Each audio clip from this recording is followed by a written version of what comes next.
집착과 혐오가 밤낮으로 끊임없이 우리에게 붙어 있으면 아무도 견뎌낼 재간이 없다는 것은 누구나 알 수 있다. 그런 조건 하에서는 생명체는 죽지 않으면 미쳐버릴 것이다. 그러나 우리는 그렇게 되지 않고 살아간다. 왜냐하면 자연스럽게 후련함과 온전함과 편안함을 느끼게 되는 시간이 있기 때문이다. 사실은 이런 시간이 집착과 두려움의 불이 타오르는 시간보다 길다. 우리를 살아있게 하는 것은 바로 이것이다. 우리는 원기를 회복시켜 우리를 건강하게 살아있게 만들어주는 휴식의 시간을 갖는다. 이 일상 속의 열반에서 감사를 느껴야 하지 않겠는가? 우리는 내려놓는 방법을 이미 알고 있다. 밤에 잠들 때마다 누구나 그것을 한다. 그리고 이 내려놓음은 한숨 잘 잔 잠처럼 맛있다. 이렇게 자신을 열므로써 우리는 온전한 실제 속에서 살 수 있다. 약간의 내려놓음은 약간의 평화를 가져온다. 더 큰 내려놓음은 더 큰 평화를 가져다 준다. 문 없는 문을 들어서면 우리는 온전한 순간들을 소중하게 여기기 시작한다. 세상의 자연스러운 리듬을 신뢰하기 시작한다. 잠을 신뢰하듯이 숨이 스스로 호흡을 이어가는 것을 신뢰하듯이. 수행에 15년을 바친 어떤 심리학자이자 치유가는 한 수련회에서 다시금 대인관계의 문제에 부딪혀 괴로워하고 있었다. 집착하고 갈망하고 비난하는 느낌들이 자꾸만 올라오곤 했다. 우리는 함께 대화했고 나는 그에게 자신을 향해 자비심을 보내는 명상을 며칠 동안 해보도록 권했다. 처음에 그는 다른 사람들처럼 저항했다. 그는 자신에게 주의를 돌리는 것을 불편해했다. 여러 날 동안 자신에게 자애와 사랑의 의도를 계속 보내는 것은 거북하고 어색한 일이었던 모양이지만 수련회가 진행되는 가운데 점차 그의 가슴이 부드러워졌다. 자신과 타인에 대한 용서의 마음이 생긴 것이다. 세상이 더 아름답게 보이기 시작했고 그러다가 깨달음이 왔다.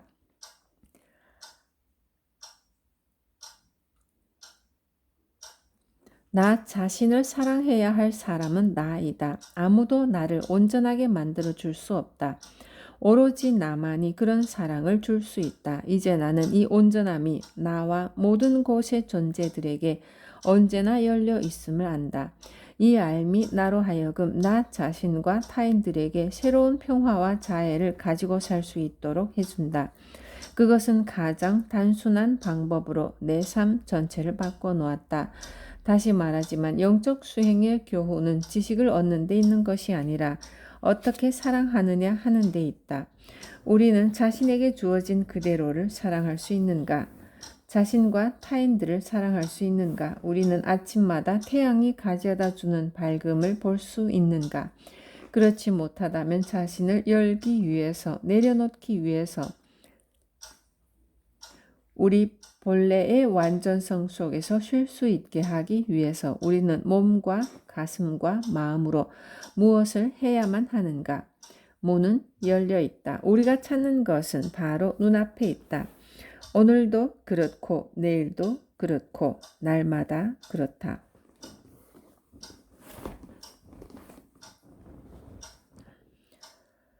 명상 지도자인 레리 로젠버그는 한국의 선사인 숭산 스님 밑에서 수행하기 위해 한국에 갔다. 그는 한국의 여러 절을 돌아보는 순례 여행을 했는데 그러던 어느 날 한 외진 산기슭에서 웅장한 탑이 있는 절을 만나게 되었다. 그 옆에는 한국에서 가장 아름다운 불상이 있는 곳이라는 안내문과 함께 산 위로 이어진 1000개의 계단을 가리키는 화살표가 그려져 있었다. 레리는 곧장 1000개의 계단을 숨이 차서 올라갔다. 사방에 펼쳐진 경관은 숨을 멎게 했다. 단순한 선종풍의 돌탑은 산 아래에 우아한 탑과 필적할 만한 아름다움을 갖추고 있었지만 불상이 있어야 할 단 위에는 아무것도 없었다. 푸른 산들로 에워싸인 멋진 풍경만이 펼쳐져 있을 뿐이다. 그는 텅 비어있는 단상 가까이 다가갔다. 거기에는 이런 글이 쓰여 있었다. 여기서 붓다를 못 만나셨다면 내려가서 수행을 더 하시는 게 좋겠습니다.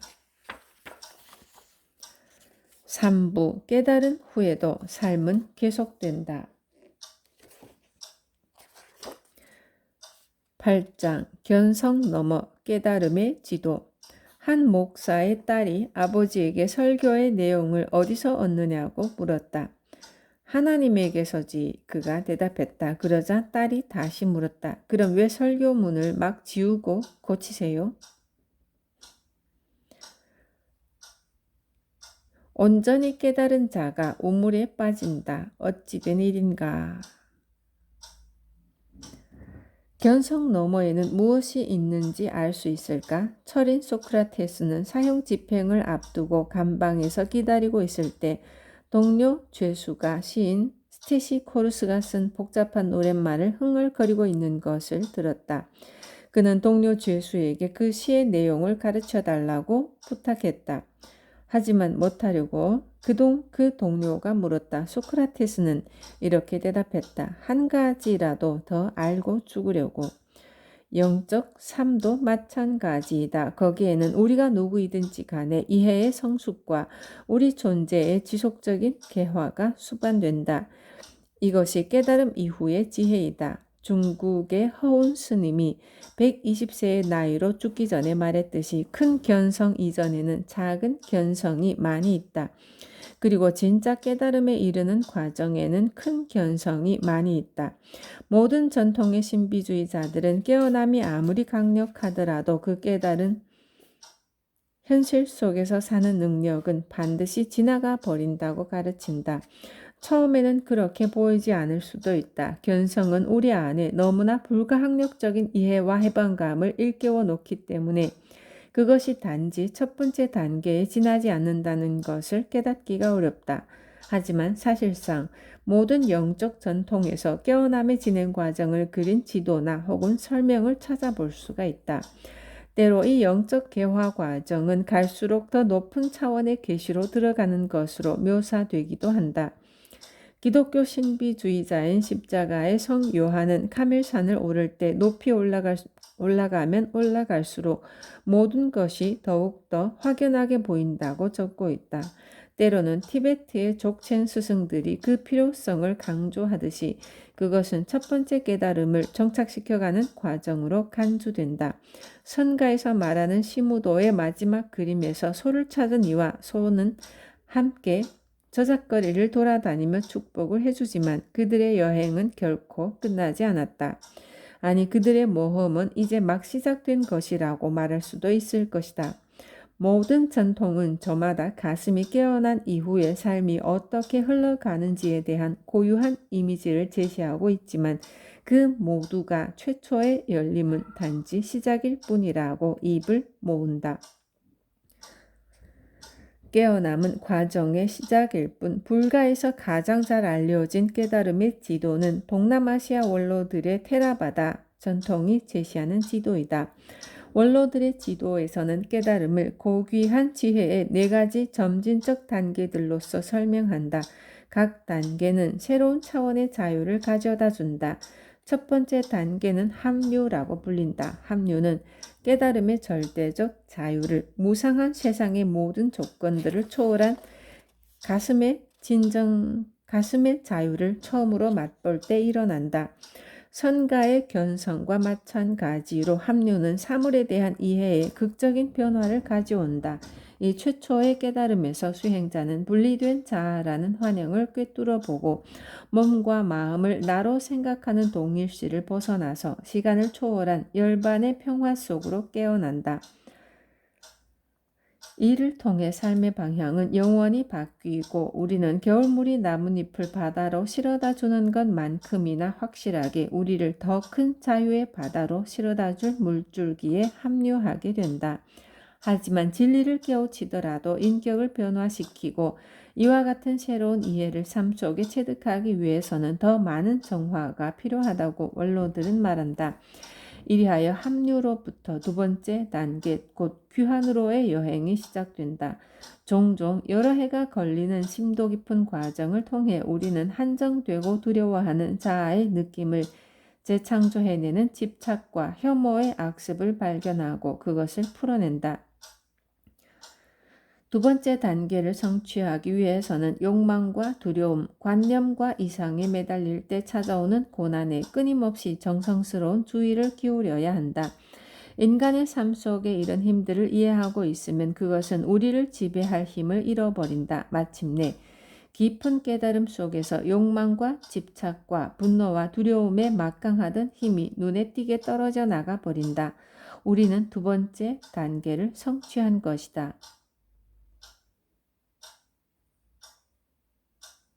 세 번째 단계를 원로들은 불귀라고 부른다. 이 단계에서 우리는 남아있던 욕망과 집착과 분노와 두려움으로 되돌아가지 않도록 자유로워져서 다시는 그것들의 지배를 받지 않게 된다. 이 세 번째 단계를 지나가는 몇 안 되는 매우 드문 사람들은 깊은 고요와 비어있음 속에 오랜 시간 잠겨있음으로써 그것을 성취한다. 지혜가 성숙되면 설령 가슴속에서 무엇에 매달리려는 미세한 움직임이 일어나도 그것을 다음 순간에 버릴 수 있다. 이 단계에서 수행자는 지금의 현실 속에 그리고 자유 속에 몸을 담그고 쉰다. 가슴의 깊은 평화는 좀처럼 거의 깨지지 않는다. 마지막으로 네 번째이자 가장 비범한 단계인 대각이 찾아온다. 여기서는 미세한 욕망, 심지어는 환희와 자유, 명상 그 자체에 대한 욕망마저 미세한 욕망의 마지막 흔적이 떨어져 나간다. 이제 그는 순수한 존재를 베일로 가리는 자만, 분별, 불안, 분리의 자취로부터 해방되어 자아와 전혀 동일화되지 않는 상태가 된다. 우리의 진정한 본성의 빛이 생애 전체를 통해 거침없이 방사된다. 이와 같은 원로들의 지도는 분명하고도 심오한 깨달음을 체험한 사람이라도 여전히 욕망과 분노와 착각 속에 빠져 있을 수 있음을 보여준다.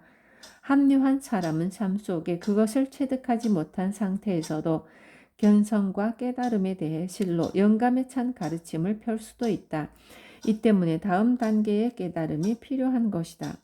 대부분의 영적 지도자들은 최초의 견성 이후에도 여전히 두려움, 혼란, 영적 태도의 상실, 서투른 행위 등이 한동안 일어날 수 있다는 점에 동의한다. 아무리 엄청난 진리의 계시를 받았더라도 자유와 은총의 첫 느낌이 아무리 심오하더라도 그것을 숙성시키는 기간이 따라야만 한다. 지난 세월 동안 나는 이것이 적용되지 않는 서양인을 한 사람도 보지 못했으며 대부분의 아시아인 스승들에게도 이것은 사실인 것으로 보인다.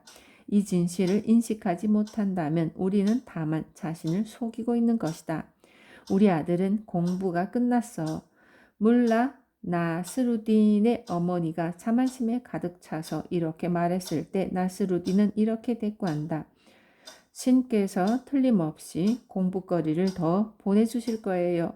우리 모두에게도 마찬가지다. 깨달음은 성취한 실질적 징표와 수단은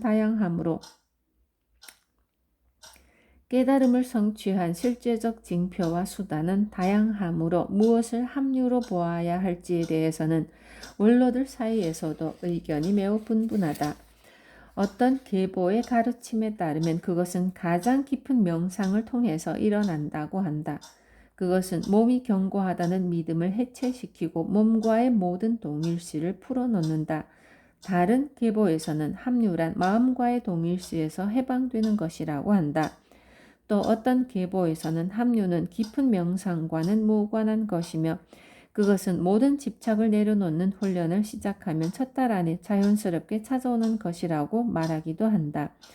어떤 스승들의 말에 따르면 스승과의 단 한 번의 만남 혹은 늘 거기에 있는 무아의 완전한 경지를 보는 한순간만으로도 합류의 단계를 일깨울 수 있다고 한다. 어떤 이들은 선가의 공안을 들고 오랫동안 씨름한 이후에만 합류의 단계에 들 수 있다고 한다. 심지어는 같은 수도원 내에서도 스승들이 제자가 실제로 그런 단계에 이르렀는지를 놓고 논란을 벌이기도 한다. 어쩌면 이 모든 방식을 수긍하고 존중해주는 것이 최선일지도 모른다. 합류는 작은 자아의 느낌을 진정으로 놓아버리고 신뢰와 자유에 자신을 온전히 열면 언제든지 일어난다.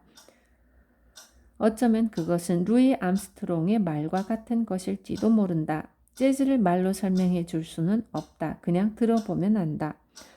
합류의 과정을 지나 그 다음 과정을 가던 한 구도자는 모호하지 않고 정확한 가르침을 얻기가 갈수록 더욱 힘들어지는 것을 발견했다. 서양인 중에서도 가장 열성적인 수행자 중에 한 사람으로 알려진 한 불교 지도자는 내게 이렇게 말했다. 여러 해 은거 수련을 한 후에 나는 미얀마로 갔다. 스승은 우리가 최선의 노력을 다하도록 채찍질을 해주었고 나는 여러 단계의 통찰을 거쳐 다르마의 놀라운 깨달음을 경험했다.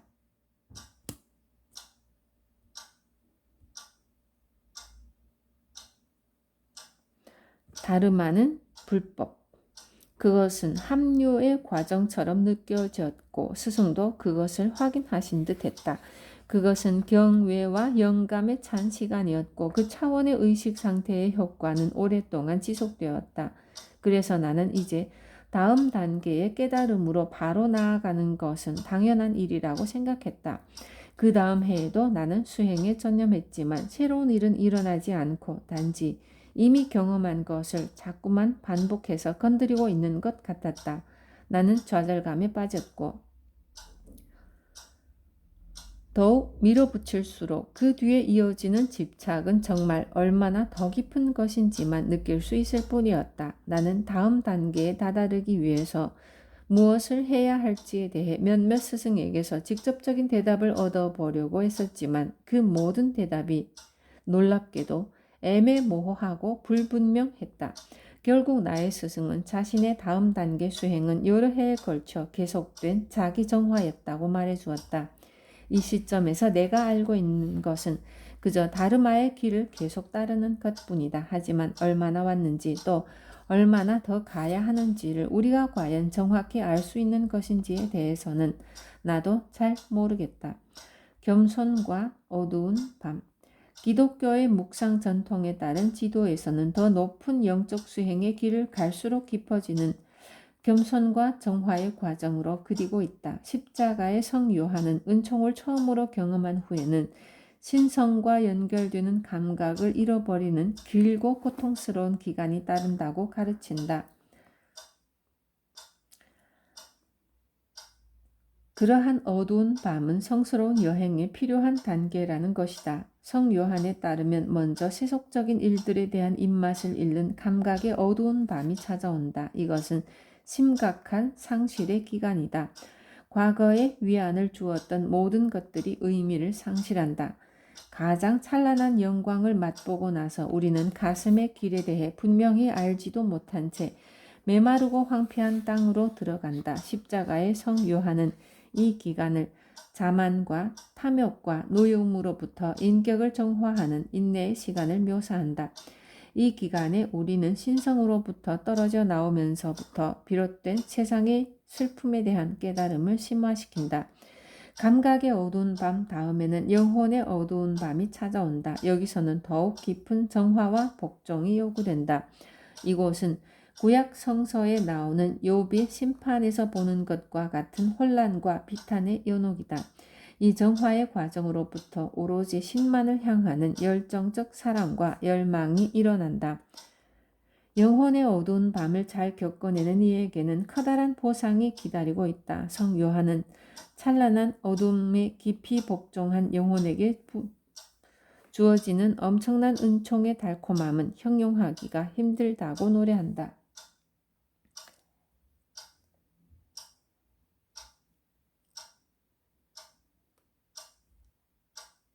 이 긴 여행에서 중요한 것은 겸손한 인내와 끈기이다. 성 요한은 이렇게 말한다. 가슴의 사랑은 어두운 밤길을 인도하는 촛불이다. 여러 해에 걸쳐 신성의 가슴을 묻고 묵상 수행을 했던 한 명상 지도자는 어두운 밤을 이렇게 맞았다. 가톨릭과 불교 사원에서 여러 해를 지내고 나서 혼자서 장기간 은거 수행을 하던 중에 설명하기 힘든 일이 일어났다. 굳이 가장 비슷한 설명을 찾는다면 성 어거스틴의 말을 빌리는 것이다. 나는 신께서 나 자신으로 익히 경험해온 모든 것은 한갓 얇은 막에 불과했다. 그것은 실체도 없이 수면에 떠다니다가는 사라져버렸다.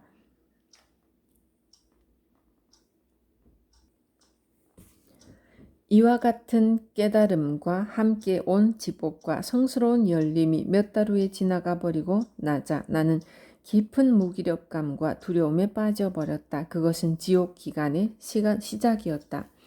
거대한 감정의 분출이 있었고 그 다음에는 아무런 느낌도 의미도 없는 죽은 것 같은 느낌 속에 묻혀버렸다. 나는 불교 센터를 떠나 딸이 사는 오하이오로 돌아와서 아무 의미도 없는 청소부 일을 했다. 나는 후두염과 천식을 알았다. 끝없는 내면의 고통과 상실감이 나를 절망감에 빠뜨려 놓아서 나는 겉으로는 정상인 것처럼 보여도 속으로는 거의 자살 충동을 느끼거나 미쳐버릴 지경이었다. 당연히 기도와 묵상이 불가능하게 되었다. 이런 시련 속에 몇 달이 지나자 나는 마침내 기진하여 욕실 바닥에 쓰러진 채 신께 자비를 빌었다. 더 이상 버틸 수가 없었다. 그때 문득 한순간에 고문당한 나의 온 존재가 마치 욕조 속에 물이 빠져나가는 것처럼 나에게서 빠져나갔다. 나는 2시간 동안 지복과 환희와 평화 속에 앉아 있었다. 나는 그 모든 고난이 다 신의 계획이었음을 알았고 신에 대한 나의 신뢰를 기억해냈다. 그리고 이 슬픔이 내 길의 일부였음을 기억해냈다. 2시간 동안의 휴식 끝에 나는 내가 그것을 감당할 수 있으며 그것이 신의 뜻이라면 나는 그것을 원한다는 것을 인정할 수 있었다. 내가 그것을 본 순간 놀랍게도 그 모든 것이 즉시에 돌아왔다. 그것은 마치 욕조가 다시 차는 것처럼 밑바닥에서부터 차올라왔다. 모든 것이 정확히 이전과 같아졌다. 이전과 똑같이 고통스럽고 끔찍했지만 신의 자비를 느낀 그 짧은 순간은 모든 것을 다르게 만들어 놓았다. 나는 내가 그것을 감당할 수 있다는 것을 알았다. 그리고 신께서 나에게 주는 것이라면 무엇이든지 살아내기 원한다는 것을 알고 있었다. 신께서 그때 보여주신 친절과 은총에 대한 끝없는 감사가 솟아났고 신은 어머니와 같은 부드러움으로 우리가 떨어지면 잡아서 도와주려고 보이지 않게 우리 뒤를 따르고 있다. 신의 은총 속에서 사는 것 외에 다른 선택이 없음을 배운 것은 그 고통의 가장 깊은 바닥에서였다. 성 요한이 어두운 밤이라는 표현을 써서 말했듯이 아빌라의 성 테레사는 내부의 성이라는 이미지를 써서 영혼이 성 한가운데의 신의 자리로 다가가는 동안 신비와 겸손에 대한 이해가 성숙되어야 함을 이야기한다. 그녀는 오랜 세월에 걸친 영혼의 여정을 7단계 혹은 내면의 집으로 그린다. 각 단계는 부와 명예의 위험과 두려움으로부터의 점진적인 정화를 곧 세속적 위안거리로부터 해방을 가져다 준다.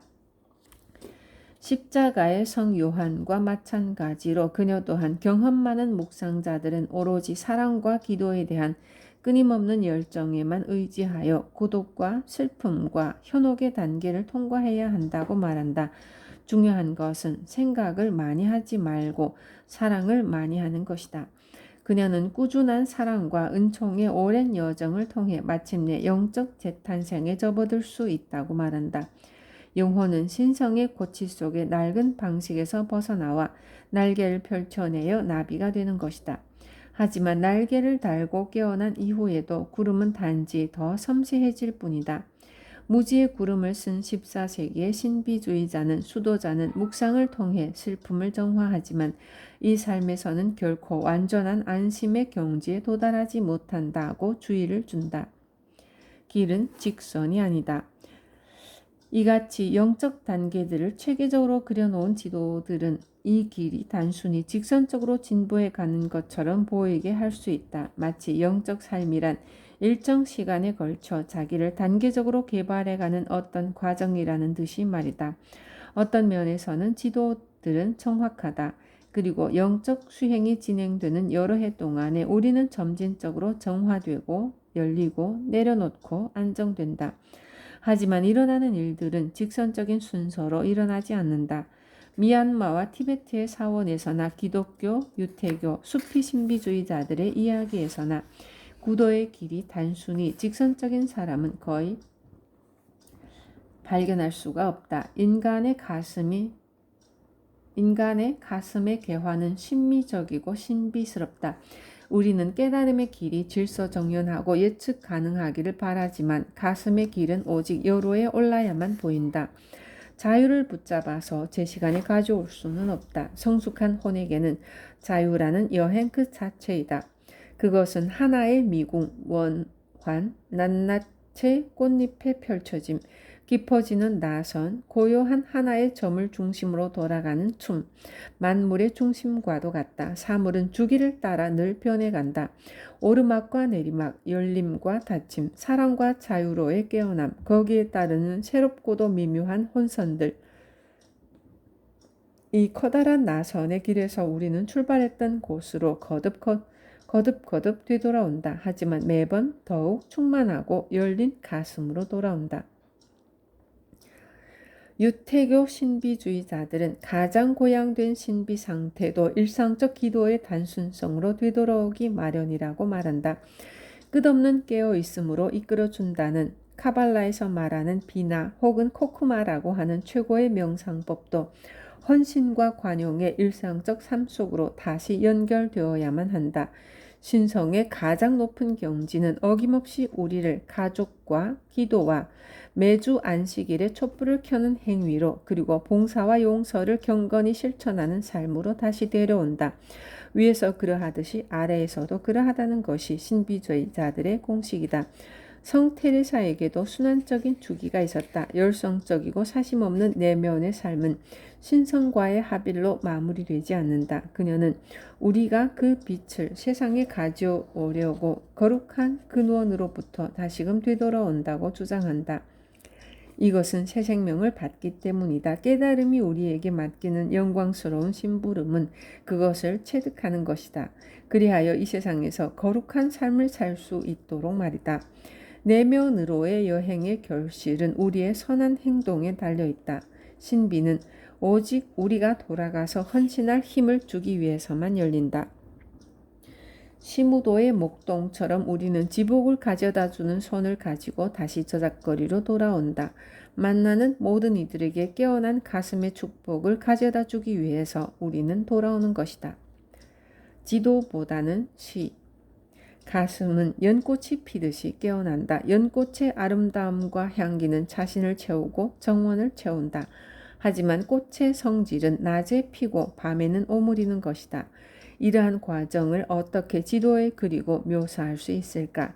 물론 싹이 올라오는 단계가 있고 그 다음에 봉오리가 나오고 꽃이 핀다. 하지만 이런 식의 설명은 말해주는 부분보다 빠뜨리는 부분이 더 많다.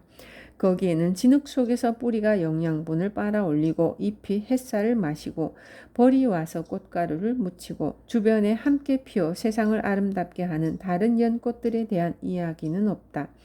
거기에는 밤사이에 일어나는 성장과 아직 햇살을 기억해내지 못한 수면 아래의 봉오리에 대한 이야기는 없다. 나선형으로 펼쳐지는 이 신비는 너무나도 유기적이므로 많은 전통들이 그 속내를 묘사하기 위해서 시를 동원한다. 직접적으로 묘사하기가 거의 불가능한 의미를 품어내는 시의 힘은 신비하다. 선가에서는 깨달음의 경지를 산문적으로 묘사하는 법이 거의 없다. 달을 가리키는 손가락과도 같은 비유와 이미지 혹은 유명한 시무도와 같은 이야기가 전해질 뿐이다.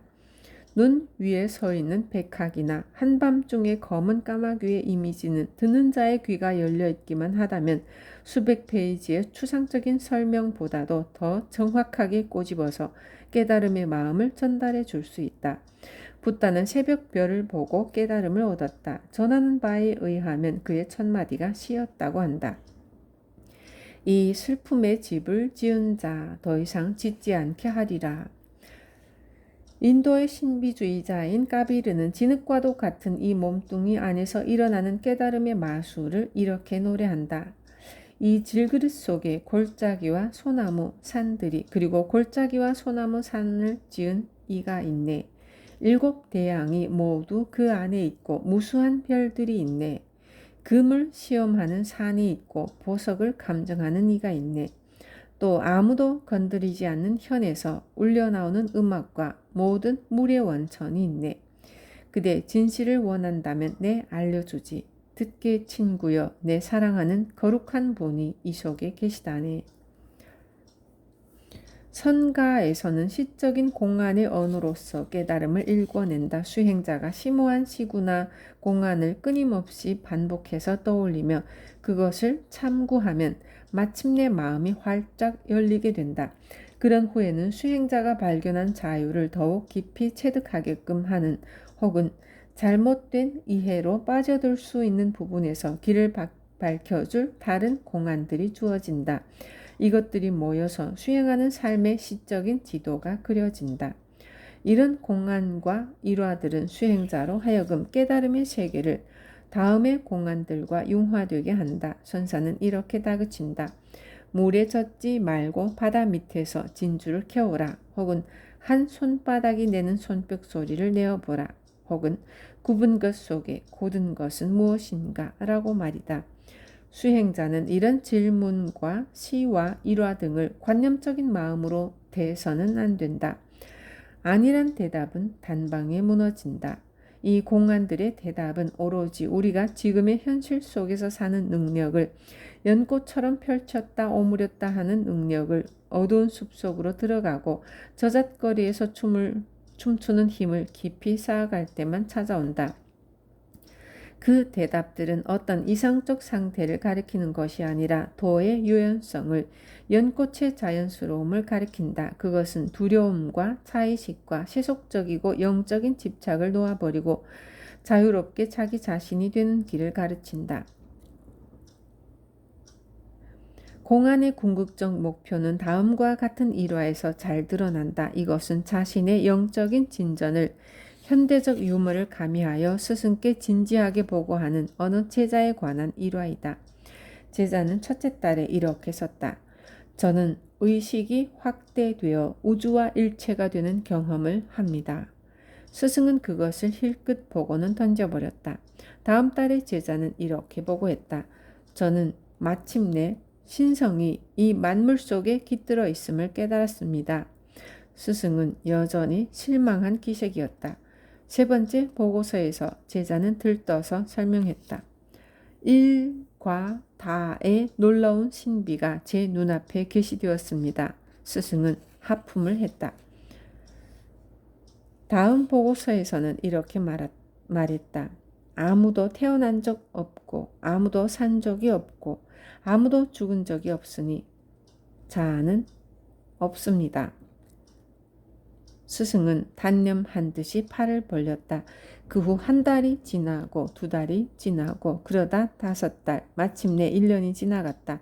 스승은 제자에게 공부의 진척을 보고하라고 재촉했다. 제자는 이렇게 보고했다. 저는 그냥 제 삶을 살고 있습니다. 공부요? 그게 무슨 상관인가요? 이것을 보고 스승은 소리쳤다. 이크, 마침내 해냈군. 이 일화는 있는 그대로의 완전함에 대한 선가의 가르침을 보여준다. 눈 속의 백학은 눈 위에 서 있는 백학이요. 한밤중의 검은 까마귀도 그냥 그것 자체인 것이다. 이상은 현실이 아니다. 그렇다면 시와 유머를 포함하지 않는 문자 그대로 일정하게 쭉 뻗어 올라가는 길을 그린 지도들을 따라 수행한다면 어떻게 될까? 거기에는 도저히 다다를 수 없는 이상의 구름 속을 헤매게 될 위험성이 있다.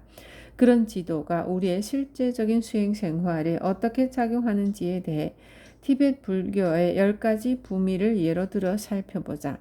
부미란 불성을 깨닫는 10가지 단계로서 다음 순서로 진행된다. 1단계 기쁨, 2단계는 순결, 3단계는 빛남, 4단계는 찬란함 등등. 기쁨의 단계는 합류 이후에 시작된다. 이 단계는 순수하고 고귀하지만 여기에는 자비의 맹세와 모든 지각에 있는 존재의 깨달음을 가져다 주기를 비는 기원과 같은 평범하고 인간적인 수행법도 포함되어 있다. 하지만 두 번째 부미를 얻은 수행자는 과거와 미래를 또렷이 투시할 수 있어야 하고 100가지 형태의 깊은 명상에 들 수 있어야 하며 몸을 분신하여 여러 장소에 동시에 여러 형태로 나타날 수 있어야 하며 가는 곳마다 수많은 붓다와 보살이 그를 둘러싸게 할 수 있어야 한다. 3단계에서 10번째 단계까지는 이보다 더 기적적이고 놀라운 능력들이 언급되고 있다. 티베트에서 온 늙은 라마 승에게 이 10가지 단계가 실제 수행의 일부로 적용되는지를 물어보자 그는 물론 그건 실제로 있지 하고 대답했다.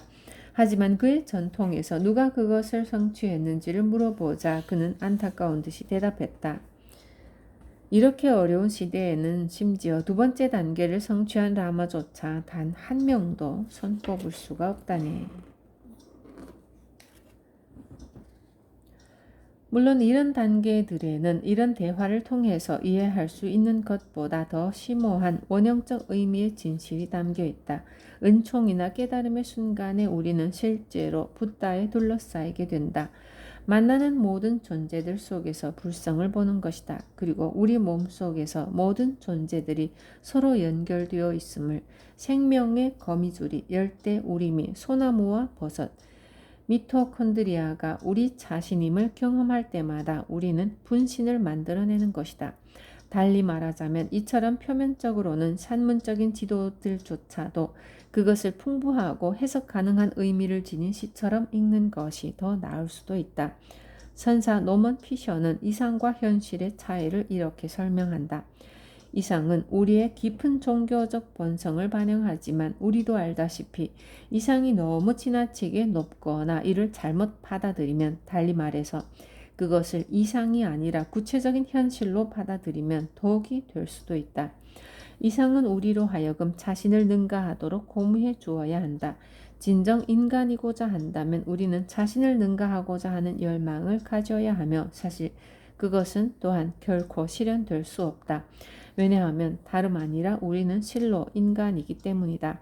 이상은 영감의 도구이지 그 자체로서 현실이 아닌 것이다. 이 점이 너무나 자주 간과됐다는 사실이 우리의 문명이 유감스러운 종교사를 가지게 된 이유를 설명해 준다. 올바로 이해한다면 이상은 우리에게 마음을 가볍게 해주고 방향 감각을 줄 것이다. 깨어남에 대한 2가지 전망.